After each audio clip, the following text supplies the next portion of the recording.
Okay, available po FMF full exhaust for KLX 150 tsaka 140. Ayan, 1,700 pesos only. Set na po yan. Kung ano pinakikita nyo, yan, 1,700 lahat po na yan. Ayan.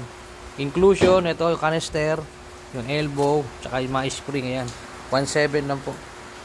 Ayan. Yung shipping po, hindi pa po kasama. Yan. Yung free shipping po, hindi po totoo yan.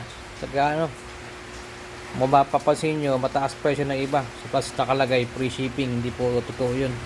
Kasi nakasama na free shipping. Pampaganda lang ng termino. Yan ito. Stainless po ito. Yan. Order na po. Sa order po, PM lang sa page sa RR731 Moto Online Shop. Okay, ready to ship po. Basta binayaran nyo po sa araw na yon, ipapa-shipping na po natin. Pay today, ship later. Pag gabi naman po binayaran, kinabukasan na po ang shipping. Ayan. Order na po mga sir. Yan. Yan po yung loob nya. May sound check po tayo nito. Nasa aking YouTube channel po. Paki-search na lang po, Ralph 731 TV.